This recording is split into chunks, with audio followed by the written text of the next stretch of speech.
All right. So, Chase Terrier from Columbus, Ohio.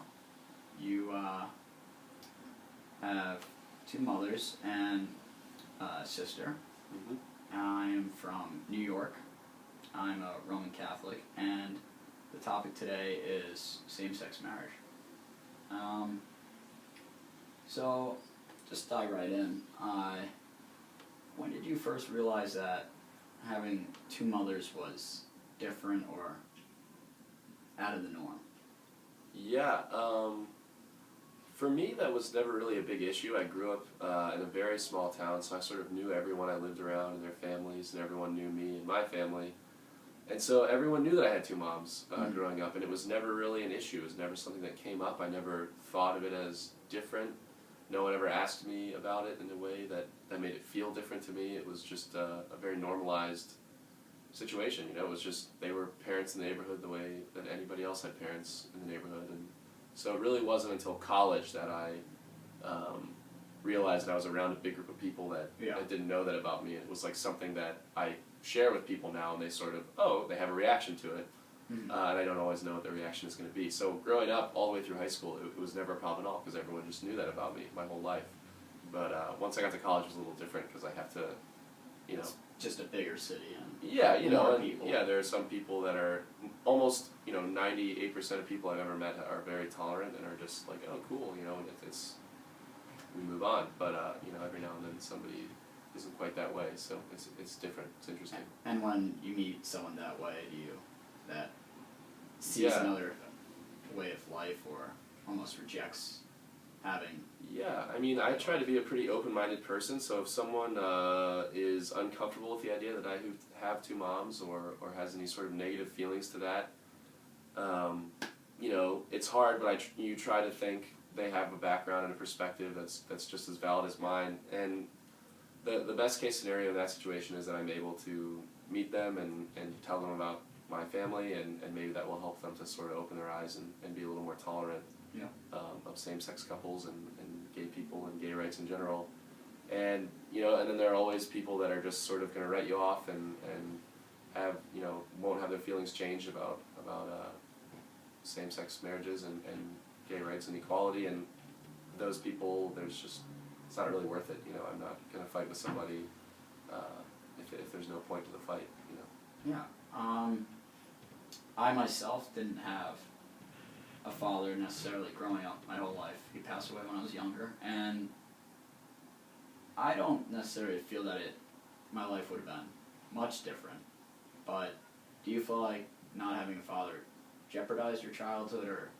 Oh, no, definitely not. No. I mean, people ask me, when I tell people I have two moms, many times the follow-up question has been, oh, what was that like?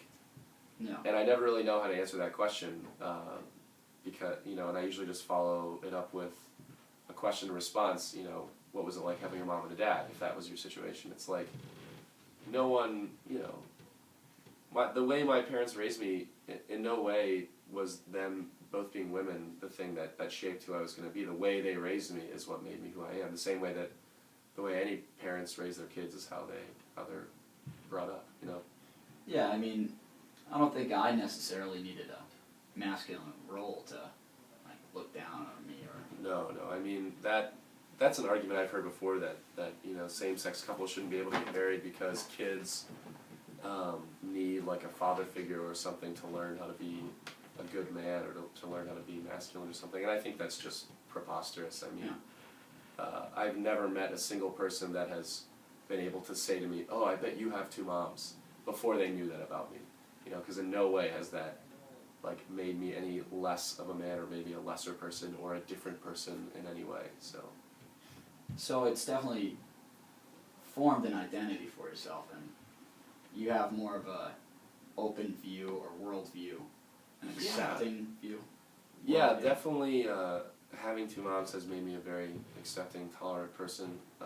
That's something they stress to me, and it it's hard to imagine a same-sex couple having children and not stressing tolerance to them because just because I know what my parents have been through in their lives, the oppression they've had to face, and the judgment that's been put on them just for being who they are. So with that in mind, tolerance is obviously very important to them, and it's very important to my family. So I think I've become a very open-minded person just because of how they raised me. And being from Columbus, same-sex marriage is not. Not Ohio, no. And pretty similar to the Wisconsin situation, maybe a little worse actually. do they have a civil union? Nope, nothing in Ohio. So. And even if there was a civil union, that still isn't equal to marriage. No, it's not. And that's something my parents will say. People ask them, "Why do you guys ever get a civil union?" And it's like, no, because that's not what they want. That's not what is fair. What equality is, being able to enter into the same union, whether it's marriage, civil union, whatever you call it, it should be equal. Everyone should have the same rights and enjoy the same benefits from that union. The religious community would say that, so I've studied that, the general opinion, they don't mind the love between a male and a male, right, and a female and a female, but the issue is the sanctity of marriage and right, the covenant, the sacred covenant between their definition of a man and a woman. Yeah. And does that bother you, or does that seem... Sure, I mean, absolutely. I think the first thing to remember when we talk about definitions coming from the Bible is that the Bible was written, thousands of years ago, and it's a very important book, obviously, for our culture, and it's an important religious text for many, many people, especially in this country. But that doesn't mean it should be read and interpreted literally. It should be taken into context. There's a lot of things in the Bible, a lot of rules and a lot of things that are written in the Bible that we don't follow anymore.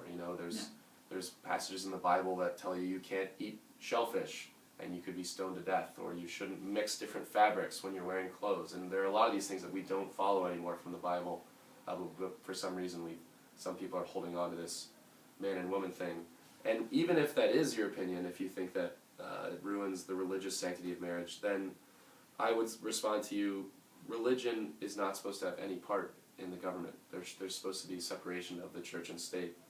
And with that in mind, it's like, if you want to have a union that's called a marriage and it's strictly a religious ceremony, I have no problem with that. What I do have a problem with is that the union between two people under the state is not equal for all couples. Mm-hmm. So if you want to have your own religious thing that only people from your church can do, I have no problem with that. But all couples need to be able to enter into a union under the state and have the same benefits regardless of whether or not they're same-sex couples or not. Yeah, speaking of benefits, in Europe there are countries that have a civil union and marriages. Civil union and marriages right. both have the same benefits. Yeah. But one is in front of a priest and one is in front of a judge. Sure. Do you think that would solve the issue in the U.S.? Potentially. I know, there are a lot of countries in Europe where people don't get married unless they're very religious. Mm-hmm. And even heterosexual couples will get civil unions because they get the same benefits all across the board. And like I said, I mean, for me, whether you call it marriage or not, that in my mind isn't quite as important as ensuring that all couples, when they enter into this union together, get those same benefits. Yep. So I don't think that that's very feasible. I think that changing the language and the wording, and committing to that is not very feasible in this country. I think people are very locked onto the idea of keeping marriage and religion in the government. So, but that would definitely help if civil unions created the same benefits as marriages do now. Yeah, that would help a lot, because my intuition is that a lot of people feel similarly, where it's like, I don't care what you call it. Call it whatever you want. I don't care, but people need to have the same rights. It's a rights issue. There needs to be equality here.